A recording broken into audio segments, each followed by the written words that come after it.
बारिश काफ़ी तेज़ हो चुकी थी और मौसम काफ़ी ख़राब था। ऐसे में शेखर और राम सिंह दोनों पसीने से तरबतर हो चुके थे। कारण थी सामने दिख रही वो लड़की, जिन्हें देखने के बाद इन दोनों को अपनी आंखों पे बिल्कुल ही यकीन नहीं हो रहा था। ये कैसे हो सकता है भाई?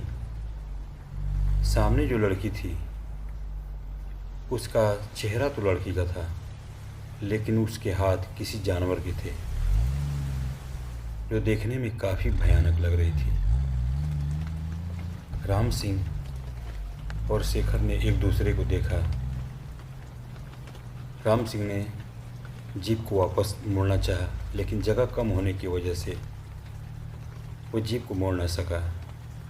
उसने निश्चय किया कि जहाँ तक हो सके हम बैक गियर में पीछे धीरे धीरे चलते हैं। शेखर ने सहमति जताई। राम सिंह ने बैक गियर लगा दिया और गाड़ी बैक करके धीरे धीरे पीछे की तरफ लेने लगे। लेकिन उन्होंने महसूस किया कि सामने दिखने वाली लड़की भी उन्हीं की स्पीड से धीरे धीरे आगे की तरफ बढ़ रही थी। शेखर और राम सिंह काफ़ी डर चुके थे। ये क्या बला है? ये मुसीबत तो कभी आज तक दिखी नहीं। ये सोचते हुए वो पीछे की तरफ बढ़ते जा रहे थे। तभी राम सिंह को अचानक याद आया और उसने शेखर से पूछा। पीछे से एक रास्ता जाता है जो नदी के तल तक पहुंचता है। वहाँ पे एक छोटी सी पुलिया है जो लकड़ी की बनी हुई है। उससे होकर हम इस रास्ते को बाईपास कर सकते हैं। शेखर ने कहा, जैसा तुम उचित समझो, क्योंकि और कोई चारा भी तो नहीं है।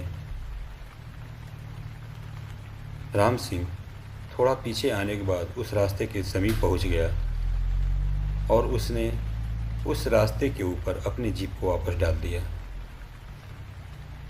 थोड़ा आगे बढ़ने के बाद जब वो उस पॉइंट पे पहुंचे जहाँ पे उन्हें वो लड़की दिखाई दी थी, तो उन्होंने देखा कि जहाँ वो लड़की खड़ी थी उसके थोड़ा ही और आगे टर्निंग पॉइंट पे रोड पूरी तरह बारिश में बह चुकी थी।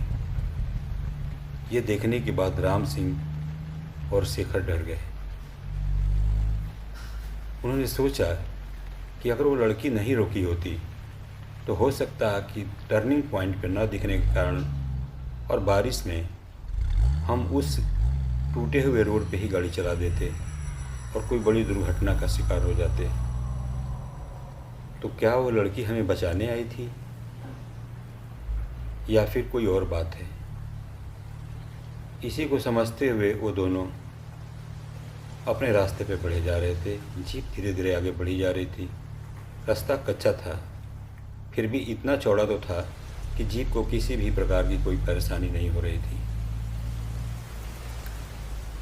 यूं धीरे धीरे चलते हुए वो नदी के तल तक पहुंच गए। नदी के तल पे पहुंचने के बाद राम सिंह ने देखा कि नदी तो काफ़ी उफान पे है और जो पानी है वो पुल के ऊपर से बह रहा है। लगता है थोड़ा इंतज़ार करना पड़ेगा, शायद बारिश कम हो जाए और फिर पुल के ऊपर से पानी नीचे उतर जाए तो हम इस रास्ते को पार करके और वापस अपने उसी रोड पे आ जाएंगे जिस पर हमें जाना है। शेखर ने सहमति जताई और दोनों इंतज़ार करने लगे। काफ़ी बारिश होने की वजह से दोनों लगभग भीग ही चुके थे। काफ़ी ठंड भी बढ़ गई थी, तो शरीर में थोड़ा सा गर्मी लाने के लिए शेखर ने बियर की बोतल निकाली और उसने राम सिंह की तरफ बढ़ाया। दोनों धीरे धीरे बियर की सीप भरते हुए पुल से पानी उतरने का इंतज़ार करने लगे। हुआ कुछ यूँ था कि राम सिंह और शेखर दोनों हल्द्वानी शहर के रहने वाले थे। हल्द्वानी जो नैनीताल के बिल्कुल नज़दीक पड़ता है। शेखर का स्टोर था और राम सिंह उसका ड्राइवर था। शेखर हमेशा अपने जीप में रोज़मर्रा की चीज़ें जैसे बिस्किट, टॉफ़ी, कॉफ़ी, चाय, ब्रेड वगैरह वगैरह भरता था और राम सिंह को साथ लेकर के निकल पड़ता था पहाड़ियों के अंदर अपने उन छोटे छोटे दुकानदारों को डिलीवरी देने के लिए जो उसके नियमित ग्राहक थे।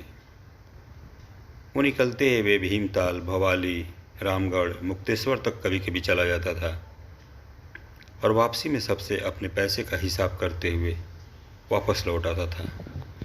यही उन दोनों की दिनचर्या थी। उस दिन धूप खिली हुई थी, मौसम काफ़ी सुहावना था। शेखर को उम्मीद थी कि आज काफ़ी अच्छा बिजनेस करेंगे, क्योंकि कई बार बारिश के मौसम में पहाड़ों में लैंडस्लाइड हो जाते हैं और इन लोगों को आगे ना जा कर के पीछे लौटना पड़ता था। राम सिंह ने माल भरा, ड्राइविंग सीट पर बैठा और दोनों चल पड़े अपनी मंजिल की तरफ। पहाड़ियों में पहुंचकर अपने दुकानदारों को डिलीवरी देते हुए वो आगे की तरफ बढ़े जा रहे थे कि अचानक शेखर को याद आया कि लगभग शाम के 5 बज चुके हैं और मौसम भी धीरे धीरे काफ़ी ख़राब हो रहा है। उसने राम सिंह को इशारा किया कि जीप को वापस मोड़ लो, क्योंकि अगर मौसम में बारिश हो गई तो हम फंस सकते हैं। राम सिंह ने जीप को वापस मोड़ लिया। अभी वो कुछ ही दूर आगे बढ़े होंगे कि अचानक ज़ोरदार बिजली कड़की